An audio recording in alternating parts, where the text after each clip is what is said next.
الحمد لله رب العالمين والصلاة والسلام على أشرف الأنبياء والمرسلين نبينا محمد وعلى آله وأصحابه أجمعين أما بعد. அன்புள்ள இஸ்லாமிய சகோதரர்களே, நாம் எமது வாராந்த புதன்கிழமை ஹதீஸ் விளக்க வகுப்பில் புலூகுல் மராம் என்ற கிதாபின் கிதாபுல் ஜாமி என்ற பிரதான தலைப்பின் துணை தலைப்புகளின் கீழ் வரக்கூடிய ஹதீஸ்களை தொடராக பார்த்து வருகின்றோம்.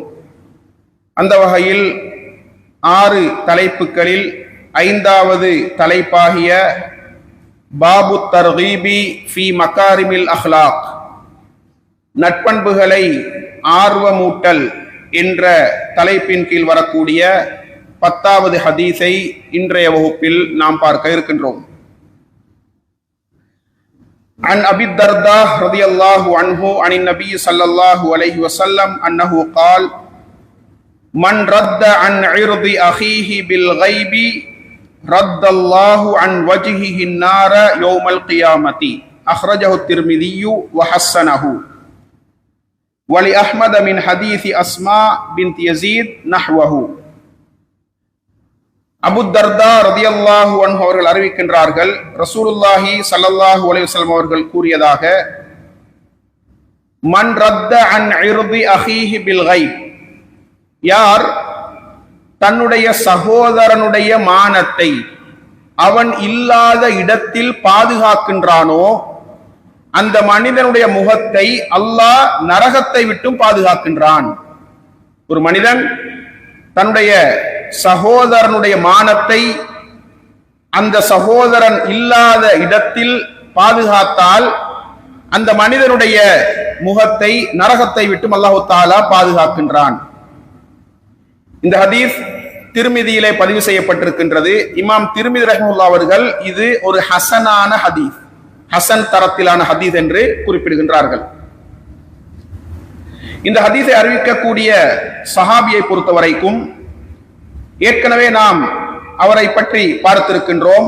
அபு தர்தா ரதியல்லாஹு அன்ஹு அவர்கள் ஹகீமு ஹாதிஹில் உம்மா, இந்த சமுதாயத்தின் ஞானி என்ற ஒரு சிறப்பு பெயர் கொண்டு அழைக்கப்படக்கூடியவர். காரிகளுக்கு தலைவர் என்றும், திமஷ்கில் முஸ்லிம்களுடைய காவி நீதிபதி என்றும் அவருக்கு பல சிறப்பு பெயர்கள் உண்டு. அவருடைய பெயர் உவைமிர் இப்னு ஸைத் இப்னு கைஸ் அல் அன்சாரி அல் ஹஸ்ரஜி. இபாதத்தில் மிக கூடுதலான ஆர்வத்தை உடைய ஒரு சஹாபியாக இவர்கள் காணப்பட்டார்கள். பகல் முழுக்க நோன்பு வைப்பார்கள், இரவு முழுக்க நின்று வணங்குவார்கள். அப்படியான ஒரு சஹாபியாக இவர்கள் காணப்பட்டார்கள். நபிகளாரிடமிருந்து அல் குர்ஆனை நேரடியாக எடுத்த 4 சஹாபாக்களில் இவரும் ஒருவர் என்பதை நாம் பார்க்க முடியும். உமர் ரலியல்லாஹு அன்ஹு ஆட்சி காலத்திலே ஷாமுக்கு, சிரியாவுக்கு இவர்கள் அங்கே உள்ள மக்களுக்கு அல் குர்ஆனை கற்றுக் கொடுப்பதற்காக வேண்டி சென்றார்கள். அங்குதான் முதலாவது அல் குர்ஆன் ஹிஃபுல் வகுப்பை அவர்கள் ஆரம்பித்தார்கள் என்பதை நாங்கள் ஏற்கனவே பார்த்திருக்கின்றோம். உமர் ரலியல்லாஹு அன்ஹு அவர்கள் திமஷ்குக்கு, டமஸ்கஸுக்கு காலியாக இவர்களை நியமித்தார்கள். அதே போன்று வியாபாரத்தையும் மார்க்கத்தை படிப்பதையும் இவரால் ஒரே நேரத்தில் செய்ய முடியாது என்ற காரணத்தினால் வியாபாரத்தை விட்டுவிட்டு மார்க்கத்தை படிப்பதில் ஆர்வம் காட்டிய ஒரு நபித்தோழர் என்பதை நாம் பார்க்க முடியும். அதே போன்று இந்த சஹாபியை பொறுத்தவரைக்கும் இவர் பள்ளிவாசலுக்கு செல்கின்ற நேரத்தில் இவரோடு ஒரு பெரிய பட்டாளம் பின்னால் செல்லுவார்களாம். ஒருவர் ஃபராயிலை பற்றி, சொத்து பங்கீடு செய்வதை பற்றி கேள்வி கேட்பார். இன்னொருவர் தன்னுடைய பிரச்சனையை சொல்லுவார். இன்னொருவர் இன்னொரு சட்டத்தை கேட்பார். இப்படி பலரும் பலவிதமான கேள்விகளை கேட்பதற்காக இவருக்கு பின்னால் செல்வார்களாம். அந்த அளவுக்கு மிகப்பெரியதோர் அறிவாளியாக, ஒரு ஞானியாக, மார்க்கத்தை பிரச்சாரம் செய்த ஒருவராக, மக்களுக்கு மார்க்க ரீதியான தெளிவுகளை கொடுக்கக்கூடிய ஒருவராக இவர்கள் காணப்பட்டார்கள். 179 ஹதீஸ்களை இவர்கள் அறிவித்துவிட்டு ஹிஜ்ரி 31 அல்லது 32 அல்லது 33ஆம் ஆண்டு உஸ்மான் ரலியல்லாஹு அன்ஹு அவர்களுடைய ஆட்சி காலத்திலே திமஷ்கிலே இவர்கள் வஃபாத்தானார்கள். இந்த சஹாபிதான் இந்த ஹதீஸை அறிவிக்கின்றார்கள். அன்புள்ள சகோதரர்களே, அஹ்மதிலே வரக்கூடிய மற்றொரு அறிவிப்பிலே அஸ்மா பின் யஸீத் ரலியல்லாஹு அன்ஹா அவர்கள் அறிவிக்கக்கூடிய ஒரு ஹதீஸிலே எப்படி வருகின்றது என்றால், மன் தப்ப அன் லஹ்மி அஹீஹி பில் கைபதி கான ஹக்கன் அலல்லாஹி அன் யுஅதிகஹு மினன் நார். யார் தன்னுடைய சகோதரனுடைய மானத்தை அவன் இல்லாத இடத்தில் பாதுகாக்கின்றானோ அந்த மனிதனை நரகத்தில் இருந்து விடுதலை செய்வது அல்லாஹ்வுக்கு கடமையாகி விடுகின்றது என்ற ஒரு செய்தி முஸ்னத் அஹ்மதிலே பதிவு செய்யப்பட்டிருக்கின்றது. அந்த ஹதீஸை அஸ்மா பின் யஸீத் ரலியல்லாஹு அன்ஹா அவர்கள் அறிவிக்கின்றார்கள். ஆனால் அந்த ஹதீஸிலே ஒரு பலவீனம் இருக்கின்றது. ஆனால் எங்களுடைய இந்த ஹதீஸ் இதுவும் முஸ்னத் அஹ்மதிலே பதிவு செய்யப்பட்டிருக்கின்றது. 21ஆம் நூற்றாண்டின் ஹதீஸ்கலை அறிஞர் முஹம்மது நாசிருத்தீன் அல் அல்பானி ரஹ்மஹுல்லாஹ் அவர்கள் இந்த ஹதீஸை முஸ்னத் அஹ்மதிலே வரக்கூடிய ஹதீஸை சஹீஹான ஹதீஸ் என்று கூறியிருக்கின்றார்கள். அன்புள்ள சகோதரர்களே, இந்த ஹதீஸிலே அல்லாஹ்வின் தூதர் ஸல்லல்லாஹு அலைஹி வஸல்லம் அவர்கள் மனித சமுதாயத்திற்கு வழங்கிய அறிவுரை வழிகாட்டல் என்னவென்றால், ஒரு மனிதன் ஒரு முஸ்லிமுக்காக தன்னுடைய ஒரு சகோதரனுக்காக அவன் இல்லாத இடத்தில் குரல் கொடுப்பது, அவனது மானத்தை பாதுகாப்பது அந்த மனிதனுக்கு சுவனத்தை பெற்றுக் கொடுக்கக்கூடிய ஒரு மிகச்சிறந்த இபாதத் ஆகும். தன்னுடைய சகோதரனுடைய மானத்தை அவன் இல்லாத இடத்தில் பாதுகாப்பது என்பது அவனுக்கு சுவர்க்கத்தை பெற்றுத்தரக்கூடிய ஒரு உன்னதமான உயர்ந்த வணக்கமாக இந்த ஹதீஸிலே அல்லாஹ்வின் தூதர் ஸல்லல்லாஹு அலைஹி வஸல்லம் அவர்கள் எமக்கு வழிகாட்டினார்கள். அதே போன்று ஒரு முஃமின் இல்லாத இடத்தில் அவனது மானத்தை பாதுகாப்பது அவனுக்கு முன்னால் அவனுடைய மானத்தை பாதுகாப்பதை விட சிறந்தது.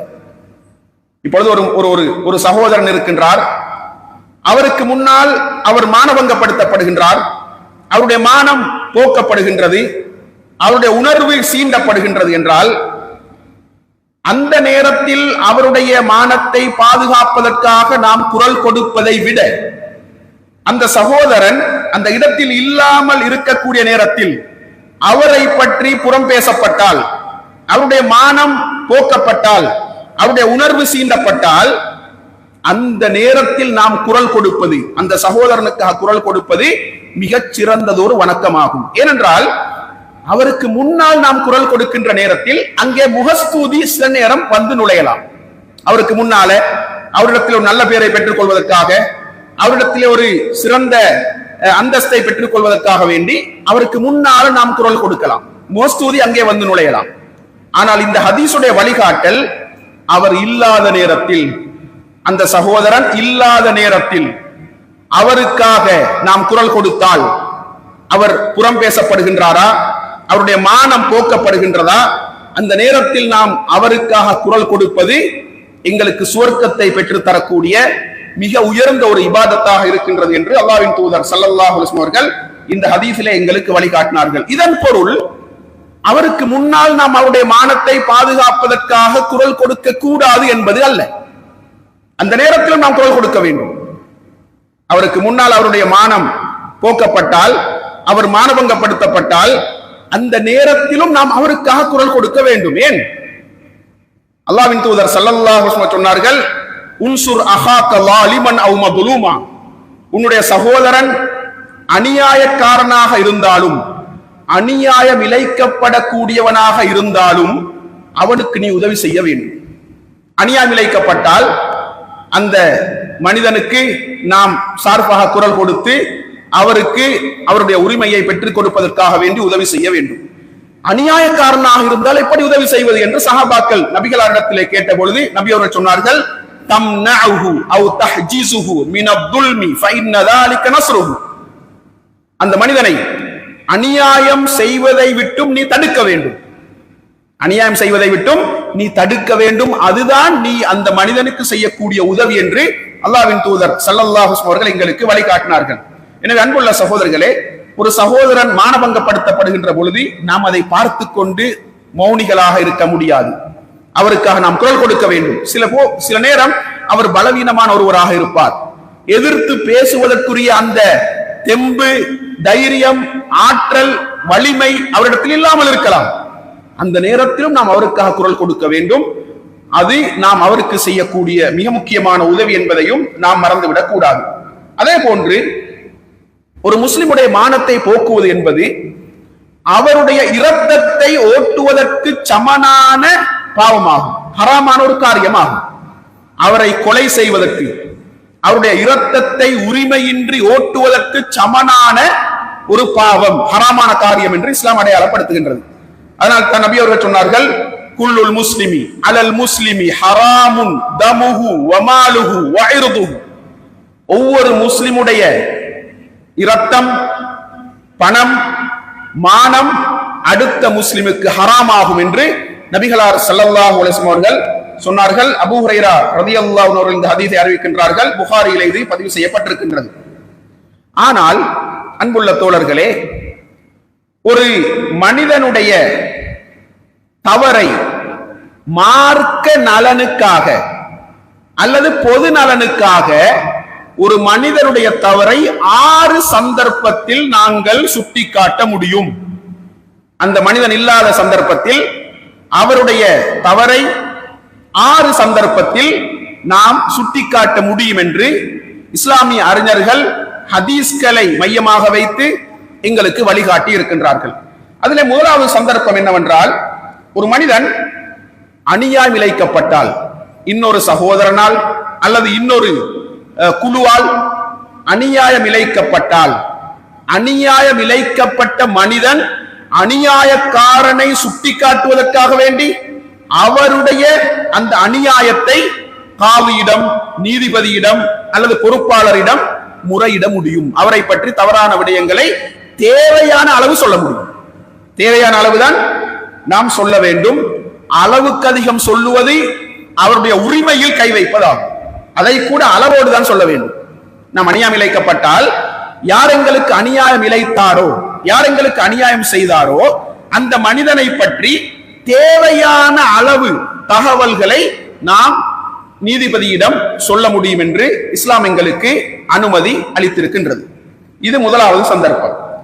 இரண்டாவது சந்தர்ப்பம், நாம் தீர்ப்பு கேட்பதற்காக வேண்டி ஒருவனை பற்றி அவனுடைய தவறுகளை குறிப்பிட முடியும். ஒரு மனிதனை பற்றி தீர்ப்பு கேட்பதற்காக வேண்டி, ஒரு பிழையான மனிதன் அல்லது மோசமான பண்புகளை உடைய மனிதன், அந்த மனிதனை பற்றி தீர்ப்பு கேட்பதற்காக வேண்டி அவருடைய தவறுகளை நாம் தேவையான அளவு சுட்டிக்காட்ட முடியும். எங்களுக்கு தெரியும், ரசூலுல்லாஹி ஸல்லல்லாஹு அலைஹி வஸல்லம் காலத்திலே அபூ சுஃபியானுடைய மனைவி ஹிந்த் பின்த் உத்பா ரலியல்லாஹு அன்ஹா அவர்கள் நபிகளாரிடத்திலே சென்று, யா ரசூலல்லாஹ், இன்ன அபா சுஃபியான் ரஜுலுன் ஷஹீஹ். அபூ சுஃபியான் இருக்கின்றாரே, அவர் கஞ்சத்தனம் உள்ள ஒரு மனிதர், கஞ்சத்தனம் குடிகொண்ட ஒரு மனிதர். லா யுஅதீனி மா யக்ஃபீனி வ பனிய மினன் நஃபகதி இல்லா மா அஹல்து மின்ஹு வ ஹுவ லா யஅலம்.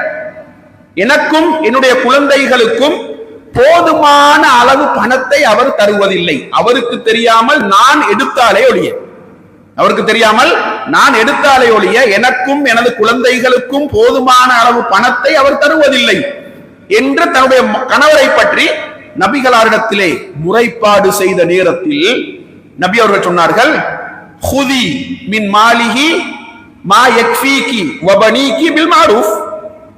அவருடைய பணத்தில் இருந்து உனக்கும் உன்னுடைய குழந்தைகளுக்கும் போதுமான அளவை நீ எடுத்துக்கொள் என்று அந்த பெண்ணுக்கு வழிகாட்டினார்கள். எனவே கணவனை பற்றி முறையிடுவதற்காக வேண்டி, கணவன் பணம் தருவதில்லை என்பதை நபிகளாரிடத்திலே முறைப்பாடு செய்வதற்காக வேண்டி கணவனிடத்தில் இருக்கக்கூடிய அந்த பிழையான பண்பை அந்த பெண்மணி சுட்டிக்காட்டி தீர்ப்பு கேட்டார்கள். அவருக்கு தெரியாமல் நான் பணத்தை எடுக்கின்றேன், இது கூடுமா, இப்படி எடுப்பதால் நான் குற்றவாளியாகுவேனா என்பதை அறிந்து கொள்வதற்காக நபிகளாரிடத்தில் தீர்ப்பு கேட்பதற்காக வேண்டி அந்த தவறை சுட்டிக்காட்டி இருக்கின்றார்கள். எனவே ஒரு மனிதனுடைய தவறை சுட்டிக்காட்டுவதற்கு நாம் தீர்ப்பு கேட்கின்ற சந்தர்ப்பத்திலே இஸ்லாம் எங்களுக்கு தேவையான அளவு சொல்லுவதற்கு அனுமதி வழங்கி இருக்கின்றது. இது இரண்டாவது சந்தர்ப்பம். மூன்றாவது சந்தர்ப்பம், பாவத்தை தடுப்பதற்காக ஒருவருடைய உதவியை நாடும் போது பாவியை அடையாளப்படுத்துவதற்காக வேண்டி தேவையான தகவல்களை குறித்த நபரிடத்திலே சொல்லலாம். ஒரு பாவத்தை தடுக்கும், என்னால தனியா தடுக்க இயலாது.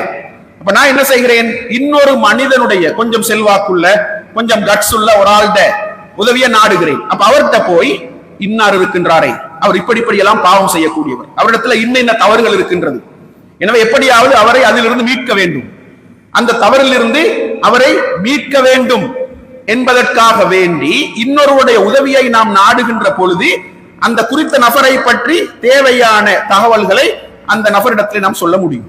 இதற்கு இஸ்லாம் எங்களுக்கு அனுமதி வழங்கி இருக்கின்றது. இது மூன்றாவது சந்தர்ப்பம்.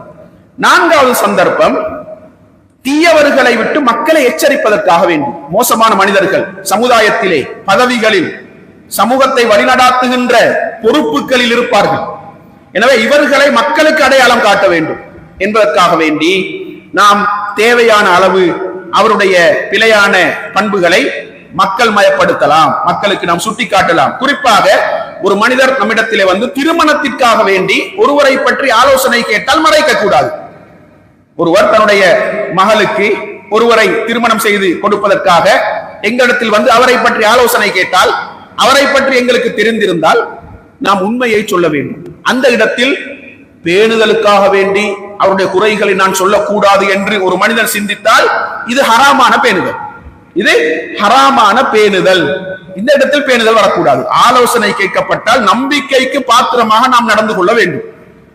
திருமண விடயத்திற்காக வேண்டிய ஒருவரை பற்றி எங்களிடத்தில் ஆலோசனை கேட்டால் நாம் உண்மையை தெளிவாக சொல்ல வேண்டும். பாருங்கள், ஃபாத்திமா பின் கைஸ் ரலியல்லாஹு அன்ஹா அவர்கள் நபிகளாரிடத்தில் வந்து, யா ரசூலல்லாஹ், 2 பேர் என்னை திருமணம் செய்வதற்காக முன் வந்திருக்கின்றார்கள்.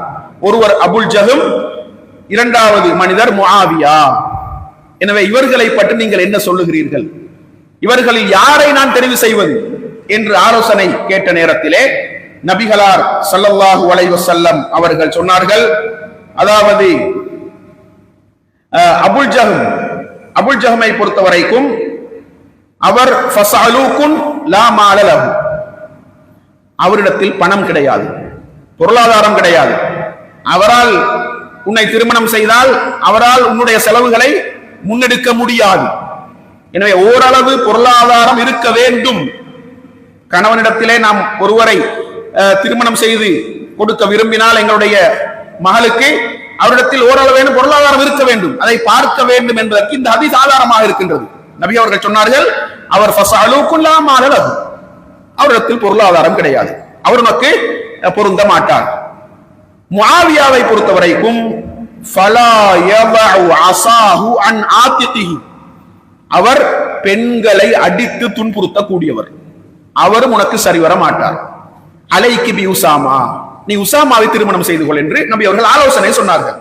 பாருங்கள், திருமணம் முடிப்பதற்காக வேண்டி இருவர் முன் வந்திருக்கின்றார்கள்.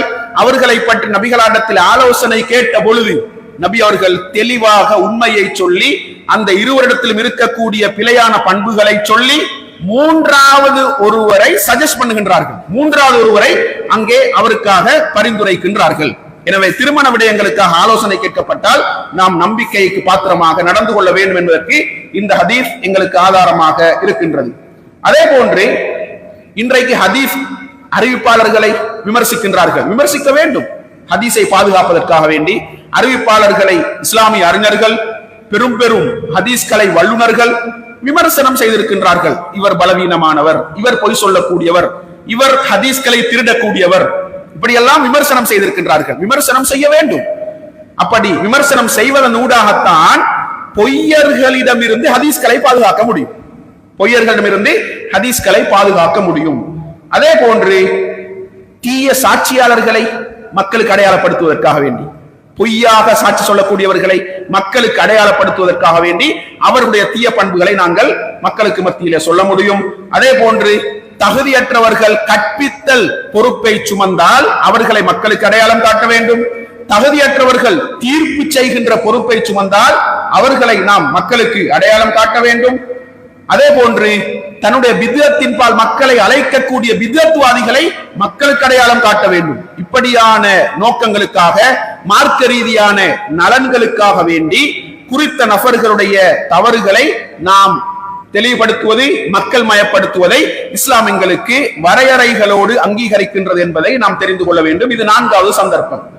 5வது சந்தர்ப்பம், ஒரு மனிதன் பகிரங்கமாக பாவம் செய்கின்றான். ஒரு மனிதன் பகிரங்கமாக பாவம் செய்கின்றான்.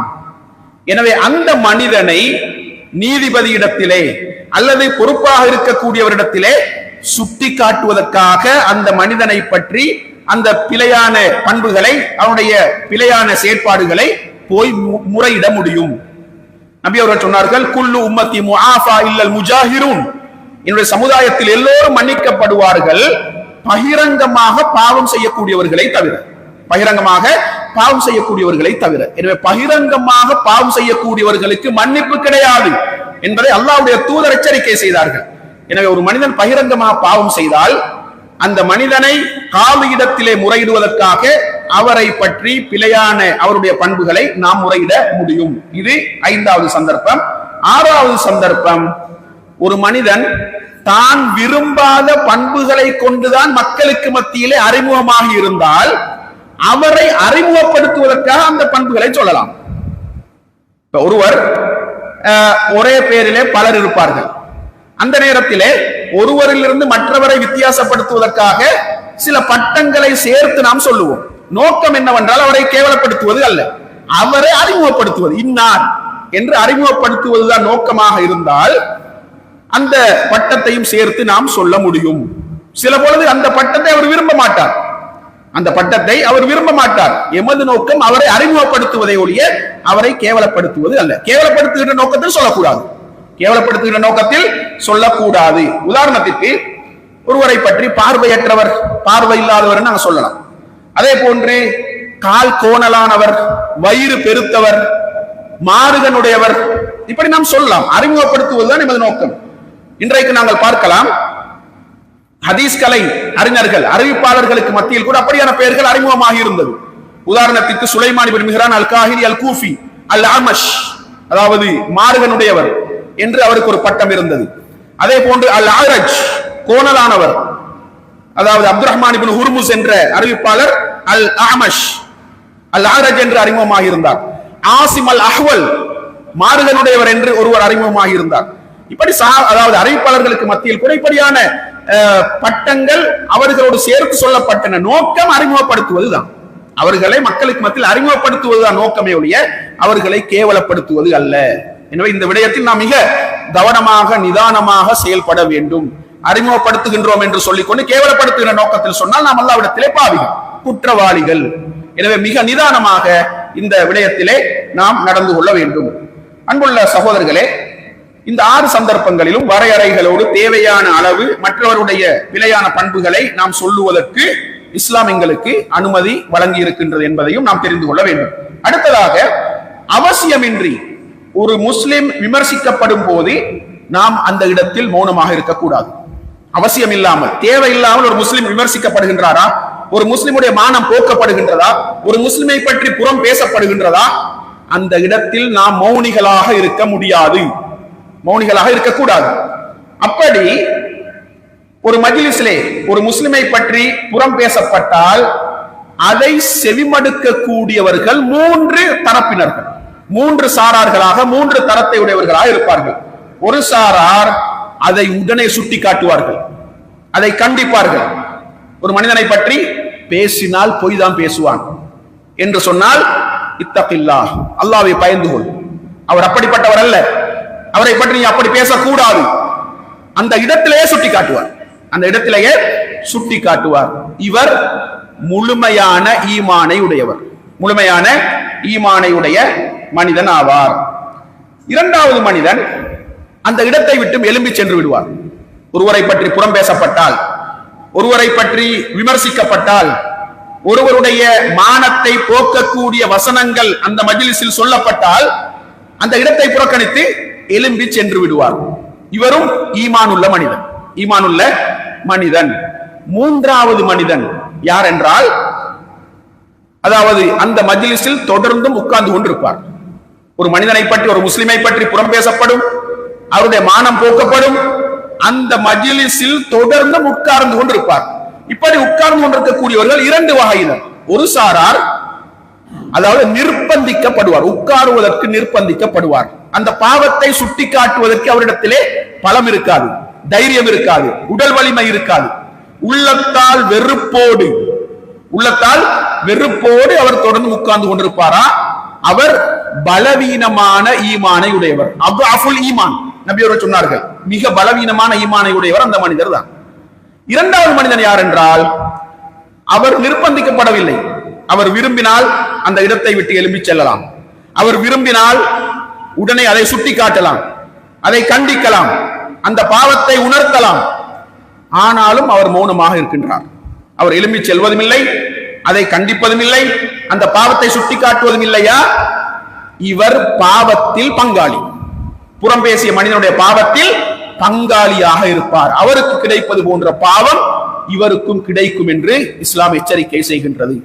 எனவே அன்புள்ள சகோதரர்களே, ஒரு மஜ்லிஸிலே நாம் இருக்கின்றோமா? எங்களுடைய ஒரு சகோதரரை பற்றி அங்கே புறம் பேசப்படுகின்றதா? அவருடைய மானத்தை போக்கக்கூடிய வார்த்தைகள் அங்கே கதைக்கப்படுகின்றதா? உடனடியாக நாம் அதை கண்டிக்க வேண்டும், சுட்டிக்காட்ட வேண்டும், குறைந்தபட்சம் அந்த இடத்தை விட்டு எழும்பி செல்ல வேண்டும். இதுதான் ஈமான் உள்ள ஒரு மனிதனுடைய பண்பாக இருக்க முடியும். யார் ஒரு முஸ்லிமுடைய மானத்தை அவர் இல்லாத இடத்தில் பாதுகாக்கின்றாரோ, அல்லாஹ் நரகத்தை விட்டு அந்த மனிதனை பாதுகாக்கின்றான் என்று ரசூலுல்லாஹி ஸல்லல்லாஹு அலைஹி வஸல்லம் அவர்கள் எங்களுக்கு வழிகாட்டினார்கள். அன்புள்ள சகோதரர்களே, இந்த ஹதீஸிலே, அதாவது அரபியிலே சொல்லுவார்கள், அல் ஜஸாஉ மின் ஜின்ஸில் அமல், செயலுடைய இனத்தை சேர்ந்த கூலி. இவர் செய்கின்ற மாதிரியான ஒரு கூலியை அல்லாஹ் கொடுக்கின்றான். ஒரு முஸ்லிமுடைய மானத்தை இவர் பாதுகாத்தால் நரகத்தை விட்டு அல்லாஹ் இவரை பாதுகாக்கின்றான். எனவே செயலின் இனத்தை சேர்ந்த கூலியை அல்லாஹ் தஆலா இந்த மனிதனுக்கு கொடுக்கின்றான். அதே போன்று இந்த ஹதீஸிலே நரகம் இருக்கின்றது என்பது உறுதிப்படுத்தப்படுகின்றது. மறுமை நாள் என்ற ஒன்று உண்டு என்பதும் உறுதிப்படுத்தப்படுகின்றது. எனவே அன்புள்ள சகோதரர்களே, இந்த ஹதீஸ் மிக முக்கியமான ஒரு ஹதீஸ். எங்களால் நடைமுறைப்படுத்துவதற்கு நாம் பழகிக்கொள்ள வேண்டும். மற்றவர்களை பற்றி புறம் பேசி நாம் பழகி இருப்போம், எந்த விதமான நல்ல நோக்கமும் இல்லாமல், எப்படியாவது அவரை கேவலப்படுத்த வேண்டும் என்பதற்காக வேண்டி நாம் மற்றவர்களை பற்றி புறம் பேசி பழகியிருப்போம். அல்லது புறம் பேசப்படுகின்ற மஜ்லிஸிலே நாங்கள் தொடர்ந்து உட்கார்ந்து இருக்கக்கூடிய பழக்கம் நம்மிடத்தில் இருக்கலாம். எனவே அந்த பழக்கங்களை நாம் மாற்றிக்கொள்ள வேண்டும். எந்த உரிமையும் இல்லாமல், எந்த மார்க்க ரீதியான காரணமும் இல்லாமல் ஒரு மனிதன் மானபங்கப்படுத்தப்பட்டால் அந்த இடத்தில் அந்த பாவத்தை சுட்டி காட்டுவதன் ஊடாக மறுமையிலே சுவர்க்கம் செல்ல முடியும். நரகத்தை விட்டு அல்லாஹ் தஆலா எங்களை பாதுகாக்கின்றான் என்று இந்த ஹதீஸிலே அல்லாஹ்வின் தூதர் ஸல்லல்லாஹு அலைஹி வஸல்லம் அவர்கள் எங்களுக்கு நற்செய்தி சொல்லி இருக்கின்றார்கள். எனவே இப்படியான ஹதீஸ்களை எமது வாழ்க்கையிலே நடைமுறைப்படுத்துவதற்கு வல்லவன் ரஹ்மான் நம் அனைவருக்கும் துணை புரிவானாக. வ ஆகிரு தஅவானா அல்ஹம்துலில்லாஹி ரப்பில் ஆலமீன். சுப்ஹானக்கல்லாஹும்ம வபிஹம்திக அஷ்ஹது அல்லா இலாஹா இல்லா அன்த அஸ்தக்ஃபிருக வ அத்தூபு